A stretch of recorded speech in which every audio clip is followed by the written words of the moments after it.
Sanitation, especially on Palestine, I want to mention, often on social networking sites, which I've been looking on, yes, on Twitter, on Facebook, people feel helpless. What can we do?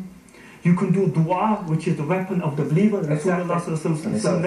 Or what you can do, give some of your wealth, help these orphans. Exactly. Don't let it be one of those that I want to help and you stop there.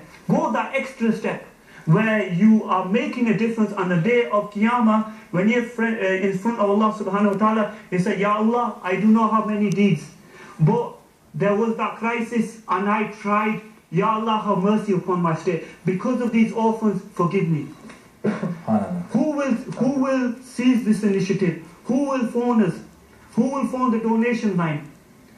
We say we care. Let's show it. They are Muslims, the brothers and sisters. I'm coming back to our points. I've got nephews. I can't imagine what if something happened to them. I play football with them. I play tiggy with them. They still think they're faster than me. But I keep on telling my younger nephew, goes, Chacha, when you get older, I'll become faster than you. I go, well, as long as I am a fruit, you won't get near me. So he's been saying this to me last 8 years.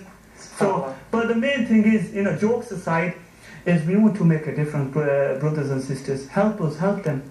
You're investing in your hereafter. This wealth, it's not ours.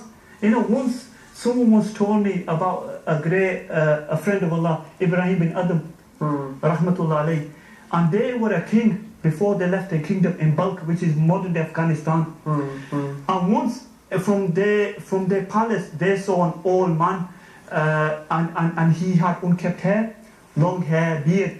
He was running from side to side. And they said to one of the ministers, they said, what is this madman doing? Bring him to me. He was looking for something. And he was running from right to left.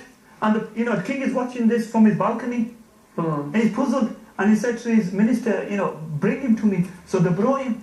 And they said, what are you doing? He said, I'm looking for a hotel. And the king goes, Ibrahim bin Adam, he goes, are you feeling okay? Does this look like a hotel? This is my palace. This is my palace.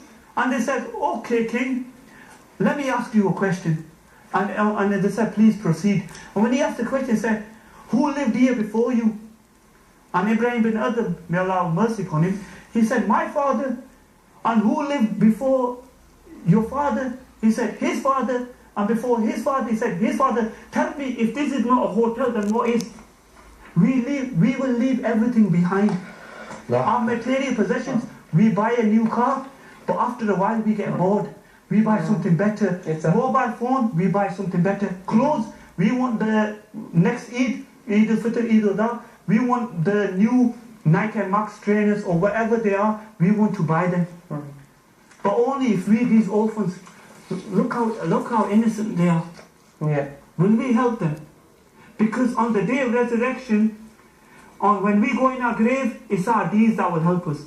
It's these orphans, when they do dua, when they supplicate to Allah, that we will continue to have Allah's mercy upon us when we are in the grave and nothing will help us. Will we seize that initiative, brothers?